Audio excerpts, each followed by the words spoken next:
ہم کس چیز کا انتظار کر رہے ہیں کہ ہمارے بچے ایموشنلی نمب ہو جائیں؟ مہینوں تک اسکول بند، کوئی روٹین نہیں ہے، کوئی ڈسپلن نہیں ہے۔ چھوٹے شہروں میں تو بہت کم پلے گراؤنڈز اور کھیلنے کی اپرچونیٹیز ہیں، اور کوئی جو بچوں میں انٹریکشن ہوتی ہے وہ نہیں ہے۔ پھر ہم کمپلین کرتے ہیں کہ بچے صرف موبائل فون ہی استعمال کیوں کرتے ہیں؟ ان میں کانفیڈنس کی کمی ہے، ان میں فوکس نہیں ہے۔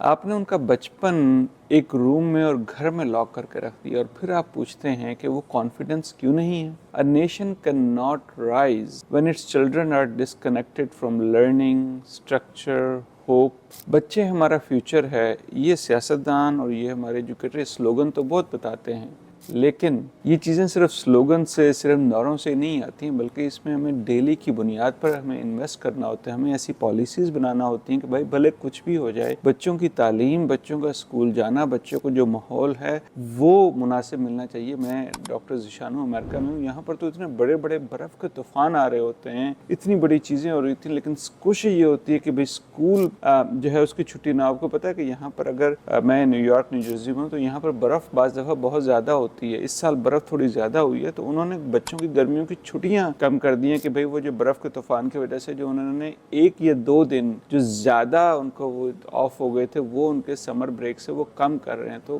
جو کامیاب قومیں ہوتی ہیں وہاں پر تو تعلیم میں بہت زیادہ انویسٹمنٹ ہوتی ہے، پالیسی میکنگ ہوتی ہے، اور کوشش یہ ہوتی ہے کہ بچوں کی تعلیم اور تربیت پر پورے دل و جان سے فوکس کیا جائے۔ تو آئے ہم مل کے اگر اس قوم کو سدھارنا چاہتے ہیں، اس قوم کو کامیابی کی طرف لے کے جانا چاہتے ہیں، تو اپنے سیاستدانوں کو، اپنے جو تعلیمی جو ادارے ہیں اور اپنے جو یہ ایجوکیشن کے جو ڈپارٹمنٹس ہیں، ان کو بتائیں کہ بھائی بچوں کو اسکول سے چھٹی کروانا اتنے لمبے عرصے کے لیے کسی کے مفاد میں نہیں ہے۔ ہم اپنی قوم کو کس طرف لے کے جا رہے ہیں؟ اپنے جو ہے وہ کامنٹ سے آگاہ کیجیے گا کہ کیا یہ اقدام درست ہے یا نہیں۔